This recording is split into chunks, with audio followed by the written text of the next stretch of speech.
Thank you, Madam Chair, and thank you for allowing me to wave onto this committee, the subcommittee, and thank all of the panelists for being here as well.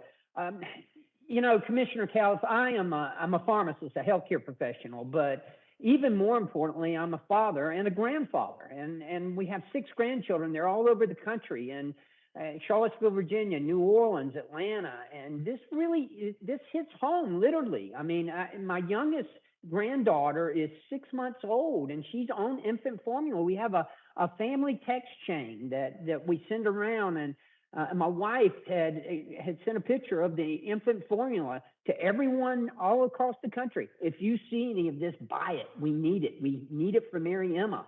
That's how real this is, and I know you recognize that, but I just want to drive home the point that this is impacting all of us. And it just appears that the administration really didn't pay any attention to this until it hit the media. I mean, this is granted that what happened in Michigan with the plant was crippling, but at the same time, this has been building up for a while. So I'm disappointed in the lag and in the time that it took to respond to this. Now, having said that, I will say that I've always believed it's never too late to do the right thing. And when the president did invoke the Defense Production Act, that was a good thing. As I understand it, that's going to speed up the manufacturing of U.S.-made infant formula, and it would require the suppliers to send the necessary resources to the infant formula suppliers before other customers who have requested those. What specifically do you identify those resources, Commissioner, or in the Defense Production Act? Are those certain resources identified in order to make sure that we have that capacity and make sure that they are getting to where we need them to be?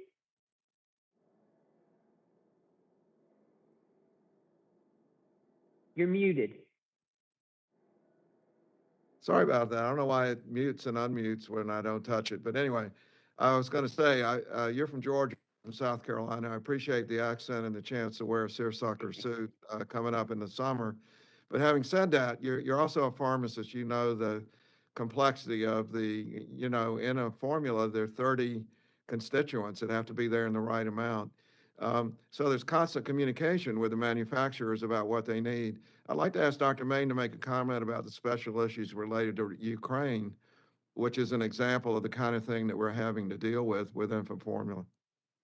Thank you. And yes, Congressman Carter, what we've seen is first the strain of the COVID-19 pandemic, then the strain of the recall, and now we've got the Russia-Ukraine conflict. And one of the things that we know is the Ukraine region is one of the world's biggest exporters of products like sunflower oil. Sunflower oil is used as an ingredient in many food products, including infant formula. And so we have been working with the manufacturers, should they be unable to maintain their supply of sunflower oil, what they would replace it with, and make sure that that would meet the nutritional requirements for infant formula. So it has been a constant dialogue with the manufacturers. What do they need, and how can we help make sure that they get what they need to make these products as the utmost priority? Well, I appreciate knowing that. That's a great explanation, and I accept that explanation. And hopefully, it's going to result in more U.S.-made product as soon as possible. Because, as I say, this is an immediate problem. Let me ask you this now: we're not going to inadvertently impact other areas or other production of things that are needed with these products by invoking this Defense Production Act, are we? Well, I'm going to ask Dr. Main to also comment again, but first let me just say it's entirely possible, which is why it's critical for everyone to realize the complexity of the supply chain group that's been working across government ever since the start of the pandemic. It's what you call the cheap suit phenomenon. You fix one thing and then the other thing gets out of whack. That has to be looked at. Dr. Main, is there anything that comes to mind about that?